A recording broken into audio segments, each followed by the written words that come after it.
All right, welcome to another Touch Grass podcast. We have Daniel with us. For everyone listening in, the purpose of this video is to sort of talk about the Indonesian market.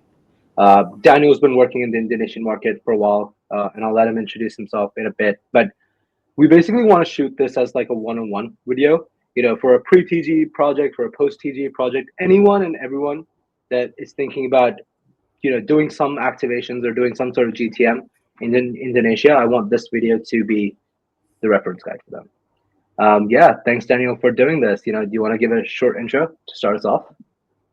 Yeah, sure. Thanks, guys, for having me. It's a big pleasure to be on your podcast. My name is Daniel. I am the one of the co-founders of Xellar. Xellar is we're a wallet company first and foremost, and we produce a number of different infrastructure layer technologies, including wallet as a service, MPC wallet, embedded wallet, account abstraction, and we predominantly work in the Southeast Asian market, Indonesia being one of them, providing our different tools and infrastructure layer technologies to the different projects that work in Indonesia or are planning to come into Indonesia. So yeah, that's a bit about what we do at Xellar. And I've been living in Indonesia for a good while now in a couple of phases. So I've seen the Indonesian ecosystem really grow over the last couple of years. So it's exciting to see that a lot of people are interested in learning more about Indonesia and wanting to penetrate Indonesia more. Yeah, and I think having someone that's working on a wallet, especially in that region, I think will add a level of analytical depth to this podcast. Why don't we start off with like, okay, what is the typical user demographic in Indonesia? Like, if you were to describe the average Indonesian crypto user, is that a thing? Can you classify that? How do you think about that? Yeah, I would say, like, just first and foremost, Indonesia's demographic in general is quite young. So I think still more than 40% of Indonesia in general is below the age of 40 years old. And so what you find is that we have a very young population. And what comes with a young population is the adoption for technology is very fast. Also, another quite an interesting insight behind Indonesia is that there are more crypto holders than there are stockholders. And I think that's just sort of like a testament to the fact that crypto is a lot more easily accessible, whereas stocks you would need to do KYC, you need to understand how to sign up through a regulated entity. Where in cryptocurrency you can just simply download a wallet, start to use the technology, do a swap that is decentralized, and so what you find in Indonesia is that a lot of the crypto users are, predominantly young people. But over the recent years, I think we're starting to see even more sort of like older people, people in the generation of my parents, starting to adopt cryptocurrency, starting to understand cryptocurrency a lot more, especially because it is coming on the news in the US and becoming a lot more well known as a financial asset.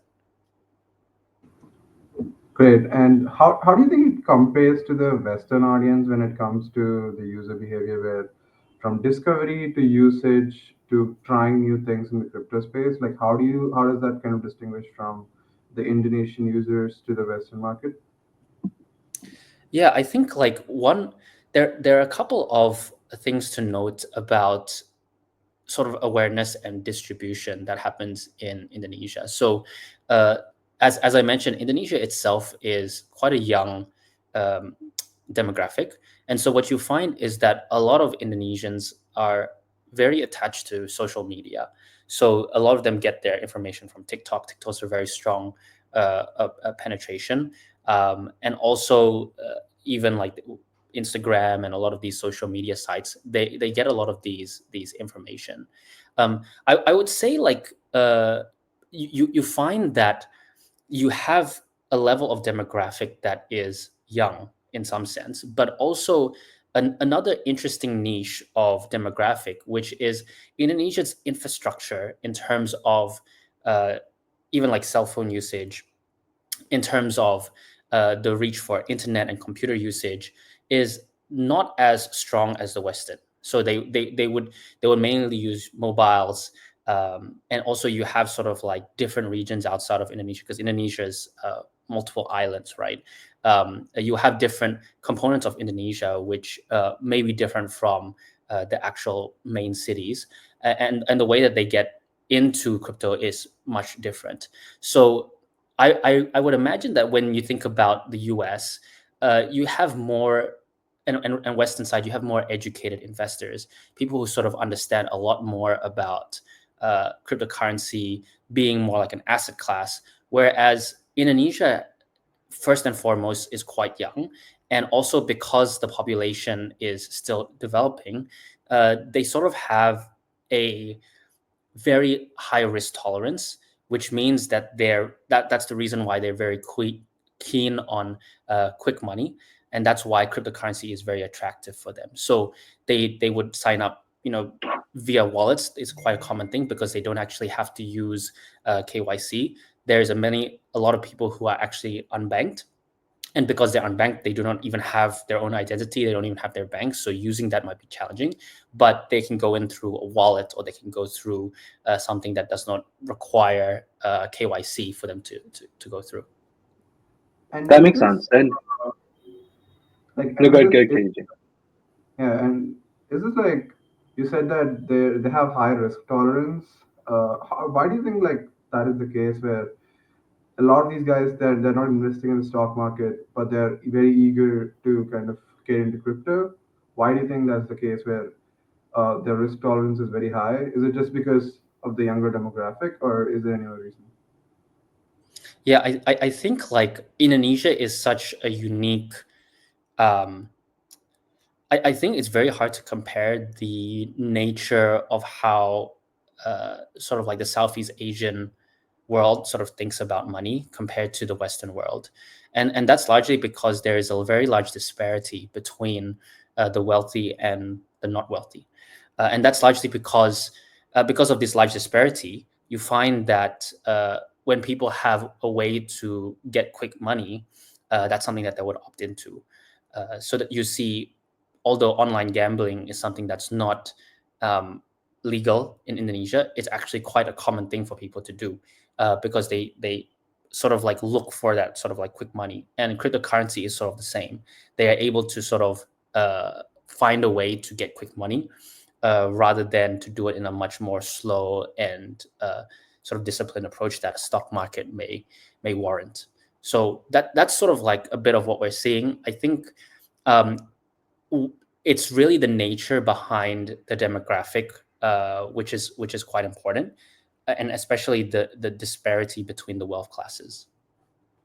Yeah. And I think, Daniel, just to sort of double down on the fact that you said, the Indonesian population is very young, internet access is slowly growing, and it's like mobile first. Do you think it's okay to say like, hey, if you're targeting the Indonesian market, you need to have a mobile interface versus the current DeFi desktop interface we have? Like any project that's looking to do GTM in Indonesia should have a mobile first interface. And how do you guys think about it at Xellar? Yeah, I think that you'll find that a lot of the exchanges that came into Indonesia and started to work on the Indonesian market are much more successful when they go mobile first. And you can see that across not just cryptocurrency in general, but multiple different technology classes that enter into Indonesia. Gaming is a very prominent one. Indonesia, because we have a very large population and a very young population, gaming is quite evidently something that a lot of people do. But the uptake of, let's say, PC games are not as penetratable as a mobile game. And so even you see esports, they would do mobile gaming esports rather than do web gaming esports, right? So that gives you sort of like a bit of insight. And so when we talk about specifically on the crypto side, exchanges themselves who are mobile first have been able to acquire a lot more users because they're much easier to use compared to web. Whereas web, you'll find that you will be acquiring a much older demographic rather than sort of like the young and the Yeah. plentiful in Indonesia. So to answer your question, I think mobile first is a very good strategy. We at Xellar have a mobile application, and I think it's a powerful tool. But also something to note is that the type of mobile device that we use is also different, right? We like to use Android. The most common mobile device is Android rather than iPhone. But what you'll find is that the demographic that uses Android may not be as wealthy. So these are sort of like certain trade-offs that you sort of see, right? And I think they're they're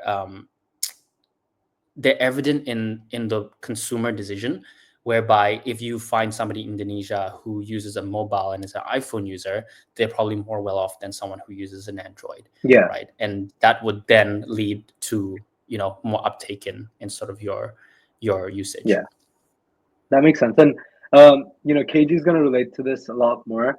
And this is totally non-crypto related, but in India, there's this quick commerce application called Zepto. What they basically Mhm. do is they charge higher fees for an iPhone user versus an Android user. Is that the same case in Indonesia with like Grab or Gojek, for instance? I haven't really seen into that. I think there might be, because I'm not Android user, so I haven't compared. Um, I do know, just basically like a iPhone user, any iPhone application will generally be a lot more expensive because of Yeah, the App Store fees.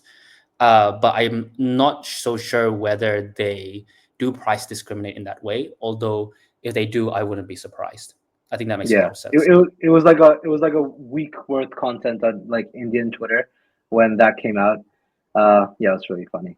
But anyway, Daniel, can you tell us about the popular exchanges in Indonesia? I think we talked about the mobile first approach. What are the popular exchanges that people use? Well, there are a number of exchanges. I think the exchange space in Indonesia is, there's a lot to say about the exchange space in Indonesia. There's a lot of exchanges, and when I mean exchanges, I mean regulated by the regulation in Indonesia. There's OJK and Bapeti, which is the regulatory bodies. Recently, there was a shift, but there are up to like 30 plus exchanges that are regulated as a licensed exchange. And then you also have exchanges that people use that are non-regulated, like Binance, Bybit. Also, that's quite common. And so, if you're specifically talking about the regulated exchanges in Indonesia, I think you would find like the top ones are Toko Crypto, Indodax, um, Pintu, and they sort of like change between who's the top and who's coming first, who's coming second, who's coming third. They regularly change, but those are probably like the three players that you'll find that are the most used. And on the exchange question, how many of them people prefer KYC versus non-KYC? And how many of them, when you say regulated, are they compliant with the KYC rules? How does that Of like? course. For example, in India, most of the regular like 40-year-olds, they just invest on one exchange. But people who are real participants in the market, they usually go with the non-KYC one. Right? If you are to be regulated under OJK and Bapeti, you require to KYC. So all the exchanges require you to KYC, basically. I also understand that most of the exchanges that are not licensed in Indonesia, let's say Binance, Bybit, they also require you to KYC. Uh, I would I would think that the main ones that don't require you to KYC that are used by Indonesians are probably decentralized, like Hyperliquid, Yeah, right? So got it. that's probably what you'll find. But by regulation, you need to KYC. It's not possible to avoid. Got it. And also, And follow up on that, just before we move on, is have you seen like with the regulations, like in India, there's been a huge outflow of capital and markets are pretty thin here. And do you think like that has happened in Indonesia where people have just moved on to different offshore exchanges and now prefer Hyperliquid over some of the local ones? Hmm. I think the exchange space is quite unique in Indonesia because of the way that it's been regulated. And I think you'll find that there has been uh, people have different opinions on the way that regulation impacts an exchange business in Indonesia. And my opinion is probably one of many different opinions. Like I think that people might have different opinions depending on where you're looking from. But originally, just to give you guys a bit of a background, Indonesia was actually one of the more forward countries to regulate exchange very early on, around like 2016. So we were actually very early in providing regulatory clarity for exchange and cryptocurrency, even a couple of cycles ago. However, over the last 8 years or so, there has not been much changes in terms of regulation, and also further clarity on different types of business models that happen up until, let's say, this year, where there's been a moving of the regulatory bodies. Previously, cryptocurrency was considered a commodity, and it was regulated under what we call Bapeti. Now it's considered a security, and it is regulated under OJK, which is the financial SEC of Indonesia. And so previously, the exchanges would be regulated under Bapeti, and you would have to get a license sort of like under Bapeti, but now you have to sort of re-sandbox and re-inquire for a license under OJK for you to be a licensed exchange. Now, there's a number of different regulations that have deployed in Indonesia, which has created sort of implications to an exchange level business, right? Previously, Indonesia is not known to allow derivatives. So even up to this year, only recently has derivatives been allowed in the country, which means that when you have traders who are doing high volume, who are investing, in multiples using leverage, they're not able to use Indonesian level exchanges, right? So you're not going to get the volumes that you want if you are an owner of an Indonesian level exchange. All of that would flee to Binance, Bybit. And so like the first off, just to answer your question directly, yes, you'd see a lot of outflow of customers who sort of want to use leverage and want to use derivatives in part of that. So recently, Indonesia has seen that that is a bad strategy, and so now they are deploying different licenses to allow for derivatives. However, it's only recent, and Indonesian exchanges have to catch up in terms of the technology to be able to deploy that type of service. Additionally, the exchanges have to whitelist tokens. So Indonesia allows 400 plus tokens to be listed on exchanges, and you have to whitelist them, right? Which means that exchanges are not able just to list a new token very easily without getting regulatory approval, which means coins that are meme coins or coins that are just recently released may have trouble in getting traction within Indonesia unless they're able to very clearly, move along the process of whitelisting with the exchanges. And so what you might find, people who also are into buying those types of tokens would also shop outside of Indonesia, right? Indonesia, on the other hand, on the other side, has done multiple measures to ensure that people who are Indonesians are trading on Indonesian level exchanges. And so they would lobby against Binance, they would lobby against a lot of these larger companies to sort of like require them to buy licenses within Indonesia. And so what you'll find is that a lot of the exchanges that do not have a license in Indonesia are blocked. You can't actually use them. And so the alternative or the solution was that Binance acquired Toko Crypto. You have like Bybit, BitGet. These are starting to acquire licenses in Indonesia, and these are just simply a way to access sort of like banking rails, allow people to deposit into sort of Indonesian exchanges so that they can then send it over to Binance outside of Toko Crypto. And so that's sort of like the trend that you're seeing at the moment.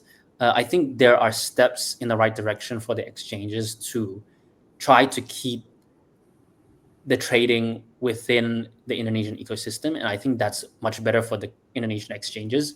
However, I think the Indonesian exchange space, there are way too many exchanges, and the regulation definitely needs to be cleaned up so that it could be more favorable for that type of business model. That's super interesting. Yeah. And Daniel, so we talked a lot about the centralized world. Talk to me a bit more about what you guys are doing, and talk to me a bit more about the Indonesian community, but in DeFi, for instance, or in the decentralized world. I would assume with regulations being where they are, you'd see a lot more interest in your product versus a centralized exchange, for Yeah. instance. So how has that been? How's your experience been building a wallet? Talk to us a little bit more about that. Yeah. So we ourselves, well, we have our own wallet. So we have a wallet on the App Store and also a wallet on the web. But our primary business is that we're wallet as a service. So we also build decentralized wallets for other people. They use sort of like our technology at the back end of other decentralized level wallets. And so what we've seen as part of the trend is basically because of the whitelisting issue, and also limitations on the regulatory side for exchanges to interact with DEX and with other tokens that are outside of the regulatory framework of Indonesia. A lot of the exchanges are starting to build what we call Web3 wallets, right? And build Web3 wallets into sort of like their exchanges. So we from the Xellar side provide not only our own wallet service, which also has a swap and all these other functionality that you'll find in a Web3 wallet. But we also provide this as a white label solution for Indonesian exchanges so that they can keep customers within their own ecosystem while providing those services, albeit in a decentralized manner.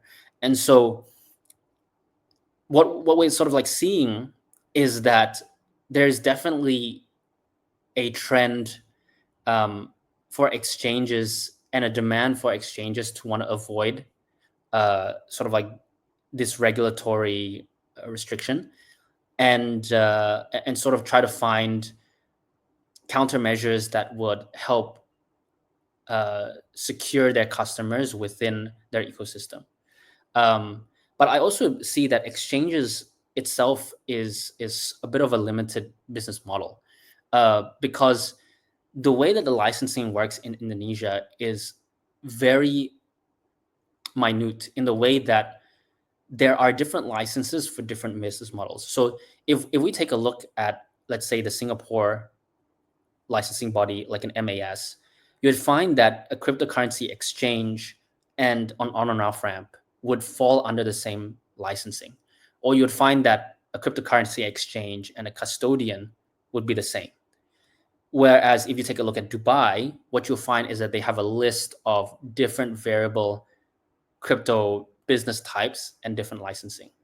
Indonesia is following the Dubai model, where we do not have an umbrella license that covers cryptocurrency in general, but we are discovering multiple different types of business models and then creating multiple licenses for those.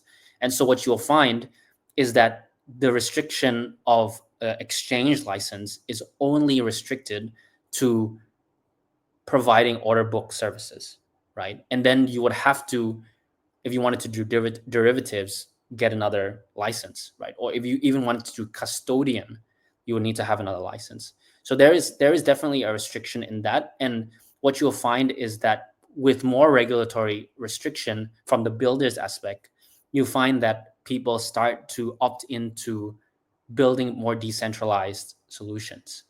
Now, that's from the builders aspect. In terms of the user aspect, obviously an exchange is much easier to use, right? I think we see that everywhere, right? That's just a UX problem. And one of the things that we're trying to solve is essentially how do we inbuild a wallet solution into the decentralized application so that they feel like checks, so that you can log in with social login, so you can use sort of known authentication methods rather than for you as a new user coming into DeFi having to learn about private keys, which you would not have learned if you were using an exchange. So we believe that it's different problems. From the builder aspect, going decentralized is a means to avoid regulation. And from the user's aspect, if builders move decentralized, we assume that better applications would be decentralized. But it is important for the builders to sort of improve their UI and UX before they can have mass adoption. That makes sense.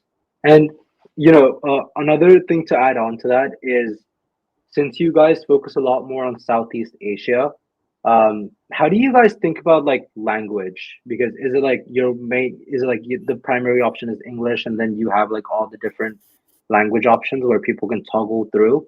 Even when you're working with an exchange, for instance, and you're providing like wallet as a service, is there like a specific language that they want to work in, or do you provide all of those functionalities? Personally, as Wormhole got into the Indonesian market, we only create content in the local language. I think how do you guys think about the language differences in Southeast Asia, and what's the right approach for a project thinking about GTM in Indonesia, and what are the language restrictions that they should be aware of? I would segregate when you talk about go to market, I would segregate the idea of product and the idea of marketing into sort of two different buckets, because I think that just generally wallet technology or even DeFi technology, you don't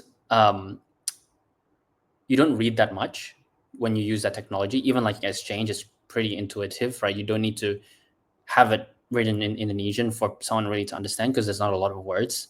So from the product level, English is fine. And I think actually there is a level of psychology that people have when they understand where the products come from. If the products are overseas in English, I think there's a lot more trust, because I think there is a sort of like a lack of trust that comes from Indonesian built products. It's something that is needs to be worked on, but unfortunately, it's something that is evident in the sort of like the ecosystem. And so that comes into branding. When you talk about marketing, I think marketing, it's important to have sort of local reps or sort of like a local touch in sort of the market itself. And I think that's just like general from any form of marketing itself. If someone doesn't understand what you're trying to communicate to them, then the message won't go across. So I think it's less about language. It's more about how are you conveying the message that you're trying to convey, and how are you trying to increase the level of trust. And the way that you increase the level of trust is just being relatable, and you cannot be relatable without people understanding who you are, what you're doing, and stuff like that. So in terms of go to market, I think it's very important to have localized go to market, and if that means having the change in language, then I think that's quite important. 100%. And I think relatability you mentioned is very important, and understanding the nuances of the demographic that we talked about are very important. You have seen many projects kind of penetrate into the market, and some may succeed, some may fail. What is something that you wish more foreign teams know about or understood about the Indonesian market before entering? Yeah, I think every market is different. I think just generally, just to answer your question, both in a general and a specific way. The general way is that I think in every market penetration, you want to understand like basically the market itself, right? Whether the market is looking for your type of product, whether you are building the right thing. I think that's just like a general thing, regardless of whether you are jumping markets or you're building your first market. I think finding the right product market fit is quite important. But just generally, like for more specifically for Indonesia itself, I think Indonesia has a very interesting way of doing business, which it depends on which angle you're actually looking for, right? If you're looking from the angle of a B2B, you might want to consider the way that people actually do business is much different from the Western side. But if you're looking for B2C, incentives are a very big thing. So Indonesia is actually very we have this culture which I would call the agent culture. And the agent culture is a means where people like to be part of the process, but as an agent rather than as sort of like the builder. What does that mean? That means that what you'll find is that you can meet a lot of people in Indonesia who are willing to sell your product for commission. And that's because just the general there's a very common thread between Indonesians, which is they make their money through being an agent for different things. And so you have this culture which people are somewhat entrepreneurial. They can sell and they can do things, but they won't be sort of like building the product. But that's very important to note because this agent culture is built on the fundamental of incentive. And so when you're doing business with people in Indonesia, thinking about the right incentive that will incentivize people will often get you much further in doing business than what you might see in the US, right? The US might not have that sort of like, they're more upfront in direct culture. They want to get straight to the point, whereas Indonesia likes to have that sort of like incentive and stuff like that. So that's probably one way to think about it. I think that's replicable both on the B2B side and also the B2C side. So that's why you'll see airdrops are very effective, right? Indonesia. People will use it because they want to get the airdrop. But then once that incentive goes away, you might lose the, you might lose the essence of what you're actually trying to build. And I think that this is sort of like a prevailing thesis that you can sort of see with multiple different projects. I think one project that may invalidate this is, let's say, Monad, right? Monad has a very strong community in Indonesia. What I think last time I talked with the Monad team, Monad's one of the largest community, it might be the largest one, actually comes from Indonesia. But what I'm looking to see is that once Monad releases their token, is the community still going to exist? I'm very, very curious on how that's going to happen because Monad's community and building and their cult is very, very strong. So we'll see. That point might be invalidated from there. That makes sense. And back to your point about the agent thing, the agent culture in specific.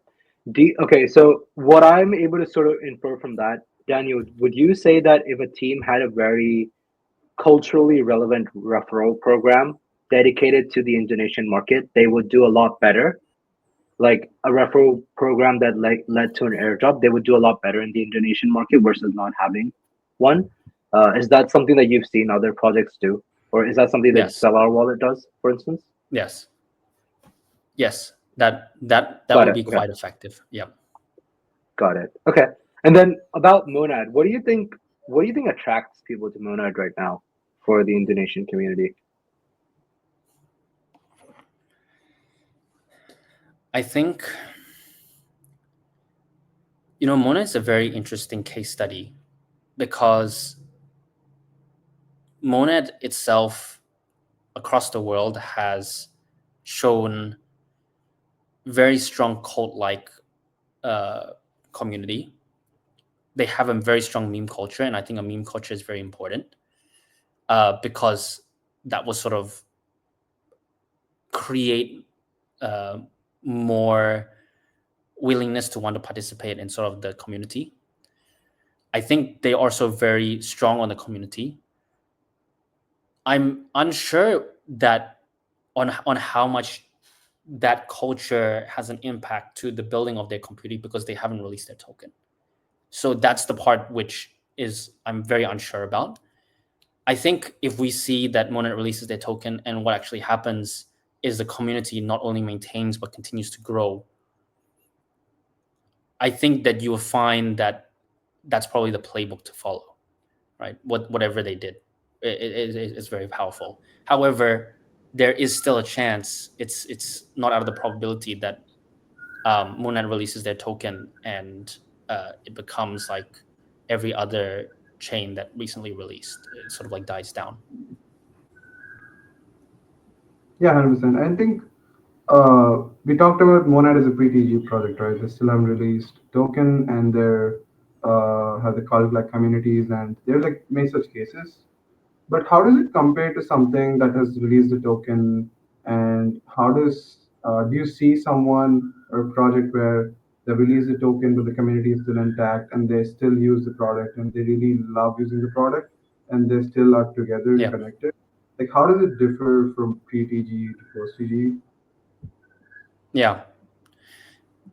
I mean, I think like I have a very grounded view on this. I wouldn't say that my view on tokens are that degen, and that's because like I personally believe that if your product dies down after you launch the token, then you did not have product market fit, and your product was basically useless. So I see that a lot of I think like maybe people might have a different view from mine. Maybe my view is contrarian, but I think actually tokens are only useful as a replication as an alternative towards a security, um, or a replication of an asset in a digital form. I don't see the benefit of a token as part of a flywheel.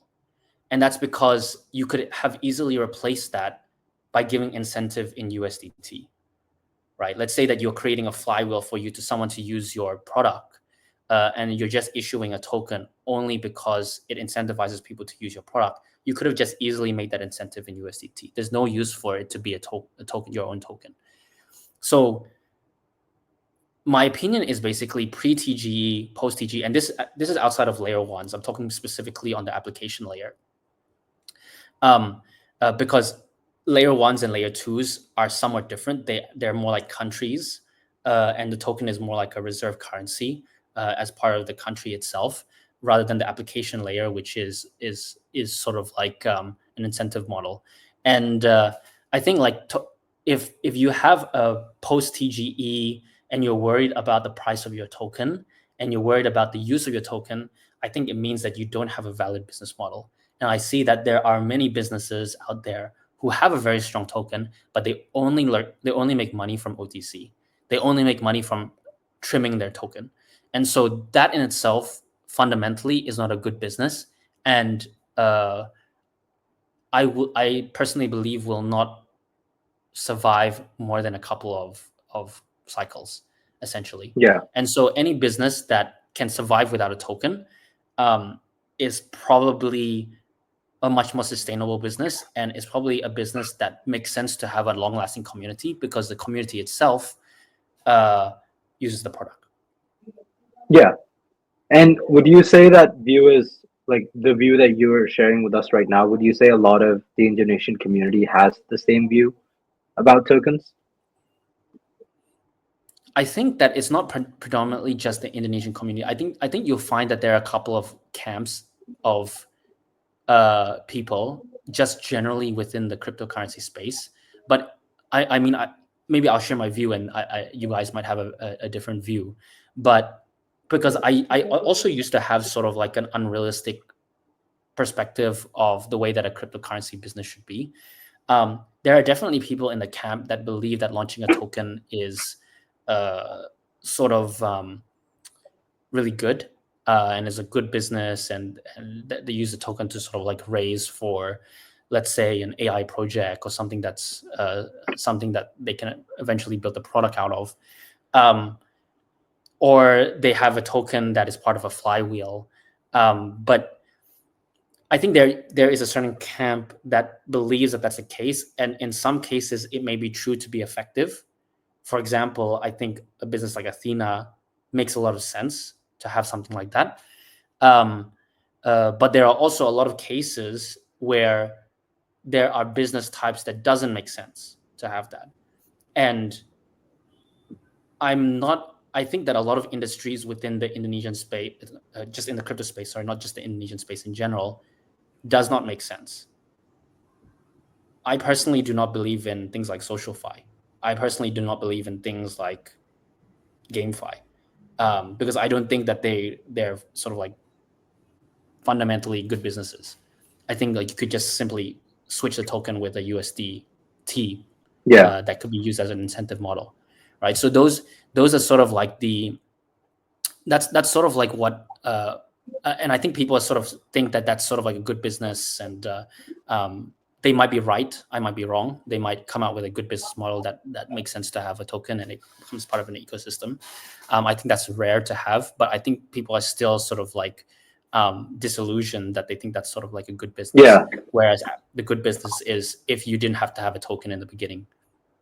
Yeah, I think, there are two sides to it, and especially as I interact a lot more in APAC, I understand that whenever a token does bad and it sort of, like Axie Infinity, for instance, the token is the reason why people were starting to play it. And if there was no token, Axie probably wouldn't have had the traction it had. But then because it had a token, a lot of people lost money, and then they lost the thesis on it in general. I think that sort of brings me to like a very important question about post TGE and pre TGE projects. How do okay, so you're telling me Monad is interacting with the Indonesian community right now. Personally on Twitter, I see the SWE team doing a lot in Indonesia, and they're like a post TGE project. What's the difference between a pre TGE project and a post TGE project, and the type of activations they do in Indonesia, if any? Yeah. I think like before we jump into pre-TGE, post-TGE, I think it's very important to specify on what type of business you're talking about. If you're talking about Mona and Sui, both being layer one solutions, or you're just talking in general about blockchain infrastructure, having a token makes a lot of sense, because essentially how I view a blockchain is like a country, right? And the applications that are built upon the country are the businesses that build upon the country. So a country and its governance are required to have a currency that can move between the different businesses and the different applications that are built upon the country.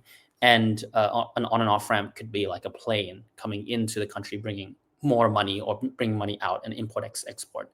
So that's sort of like what makes sense. And if you're talking about a layer one, layer two solution, makes a lot of sense that they themselves would have a token. And I think for the context of I think a better way to sort of get into that question is, what type of projects have you seen that actually target GTM in Indonesia? Because a lot of the projects that I see on socials, and I could totally be wrong, but like I see the Starknet guys doing something. I see Sui, Monad. I see the Scroll guys having an account. So, what is the typical type of project that interacts with the Indonesian community, for instance? Yeah, I think most generally they're layer ones, layer twos would be interested in Indonesia as they would be in almost every part of the world, because they're essentially building up use case, right? They want to have a project that builds on them so that their ecosystem becomes much more stronger, so that they become one of the hallmark chains that a lot of people adopt into. And so layer one, layer two solutions make a lot of sense to want to penetrate. We actually work with, being sort of like an unbiased wallet company, and sort of being multi-chain, we work with a lot of layer one, layer twos who try to enter into the market, and we like to provide them with the support, because Xellar's products is a supporting tool. We provide you with authentication, we provide you with on and off ramps. We don't provide you with very specific, you have to choose this type of chain. On the other side, I think you might see that gaming, on the application layer, gaming is something that's quite of an interest. So anything that targets Indonesia's main demographic, you'll find that gaming is something that's very of interest. I think you'll find that, the recent trend of of AI, but I think that's a global trend. I think you'll find that anything that really targets the main demographic of the Indonesian users, predominantly gaming, is something that from the application layer will try to penetrate into Indonesia. Got it. Okay, that's a great foundation. Now, tell me about like, okay, every project is interested pre-TGE, and we've talked a lot about that. What about post TGE? Like, what are the projects that are still doing stuff in Indonesia now, post TGE? Yeah. And what kind of things are they doing in the market? I think you'll find that the ones that are mainly doing post TGE are layer ones and layer twos, because they get the most incentive from just continual usage of their token. So anything that anything that has incentive to continue to push their token will sort of be the one to penetrate more in the Indonesian space. So you'll find that. And then there's also a very specific type of layer one, layer twos that are more focused on emerging markets. So you have like guys like Manta, guys like Lisk. I think Monad is also an interesting one that is penetrating. Sui, I think they're not as active as Lisk or Manta to penetrate into the Indonesian market, but we're starting to see sort of like a small emergence of that. Obviously, Solana just recently hired a head of their super team, country head of their super team in Indonesia, and I think over the next couple of months they're going to start doing more activation in Indonesia. But this is just, I think, less to do with Indonesia as a demographic, but more as the global expansion for Solana in general. So if you wanna take a look at the trend for businesses that are coming into Indonesia specifically for the demographic, it is ones that are looking into emerging markets, Lisk, Manta, whereas you might find Sui, Solana, Monad might just be coming in because they're part of a much broader expansion. And then, okay, so yeah, go ahead. So you see like Solana and Super Team, and Super Team's obviously going to go with the same, like the approach that they have globally, where it's like educate, host hackathons, host events. I'm pretty sure you guys do a lot of co-marketing with exchanges yourself, or with layer one, layer twos yourself. And I would assume a lot of the co-marketing with exchanges, wallets happens pre-TGE. Does it happen post-TGE also, in your experience? Yeah, we do a lot of co-marketing with Lisk, with Manta, with hopefully with Solana as they come in, and these guys are all post TGE. What they're mainly targeting is to incentivize more builders. So a lot of the programs that they would run is hackathons, is events that would get people excited into building on the chain rather than actually buying the token. Because I think they believe that just generally, if their ecosystem is much more effective and much bigger, people will naturally buy the token. I think we've seen that from Pump Fund and Solana. Just because there's a very high demand for this type of use case, people will just end up buying the token. Yeah. When it comes to like doing IRL events, how do teams usually approach them in Indonesia, and what are some key cities where people can set the shop up, and what do you suggest people plan when it comes to IRL events? When you take a look at Indonesia, there are different demographics across different cities. So Bali, I think you'll find, is much different from Jakarta. Jakarta has a lot of Indonesian-based builders. A lot more serious business happens in Indonesia, whereas Bali, you might find the digital nomad or someone who's passing by as a tourist, or somebody who comes in and brings a bit of crypto money and starts to set up like a villa. So like the vibe is a lot more different. And then I think you'll find like another city like Jogja, which is outside of Jakarta, is more developer based because their business scene in general is not as well developed, right? A lot of business actually happens only in Jakarta. And so that's why you find like a lot of the more serious builders would reside in Jakarta, and you would meet a lot of the politicians, you'll meet a lot of people on the governance side, and you'll meet a lot more relevant business people in Jakarta rather than you would find in another city like Jogja. So it really depends on the specific nature of who you are looking to penetrate. If you are looking to penetrate builders, I would suggest you go to Jakarta. If you're looking to penetrate developers, you could go to Jogja.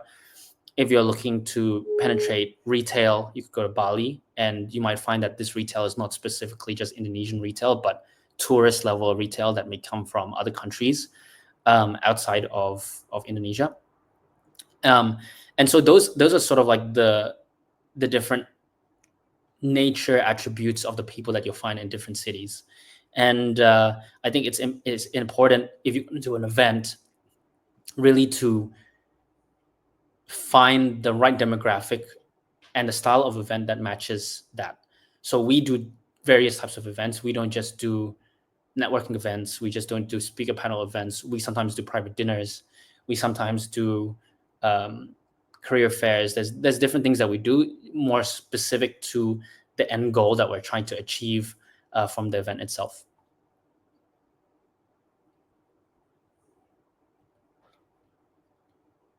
What are like the bigger conferences in Indonesia that projects can look at as like an activation standpoint? There's mainly only one big event. It's called CoinFest. It happens around August, and it happens in Bali.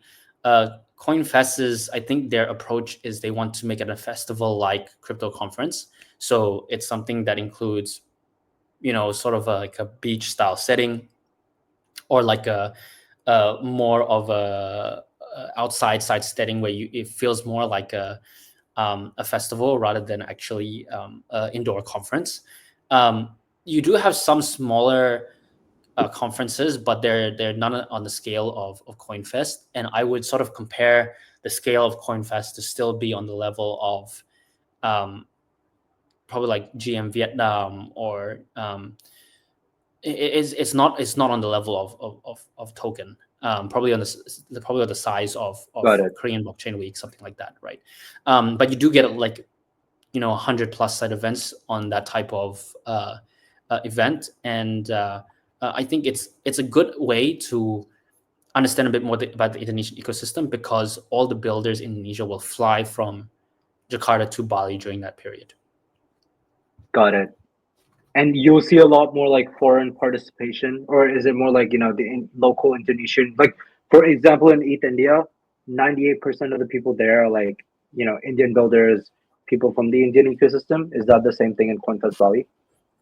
You'll find a lot of mix of both. Obviously, the foreign ones would be the chains that are trying to penetrate Indonesia, and then you would have like the local exchanges. You'll have the local projects sort of come there. So it's definitely like a mix of both.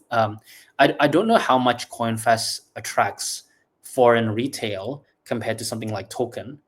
I think Token, even in Dubai or in Singapore, would attract a lot of people from many parts of the world. I think CoinFest, you would attract people who sort of like do like the event circuit, because CoinFest is part of a circuit of events that happen during that time. After which is then like Korea Blockchain Week. It's Token 2049, and so that sort of like all happens within a sequence of weeks to months. And so people who come for those ones may also stop by to that. So I think that's what you'll find. Got it. And what happened to ETH Indonesia? I remember that was the thing in Jakarta a few years ago. Yeah, ETH Indonesia. ETH Indonesia used to be around. I think they had a couple of events, but it was never as big as CoinFest. So I think they had like a couple of large style conferences, but the cap on the capacity was probably only 200 people. You're not going to see, whereas CoinFest, you would see probably a couple of thousands of people. Yeah. Is there any way the boys would bring ETH Indonesia back, you think? What would make that happen? Maybe if there were sponsors. I think, an event is like a business, right? Like, it requires effort, it requires work. And we were quite close with the guys who were doing ETH Indonesia. We were in talks about how we can continue, but I I think like any other business, it's comes back to the ROI of what you're doing. Yeah. Cool. Oh yeah, KG, go ahead, man.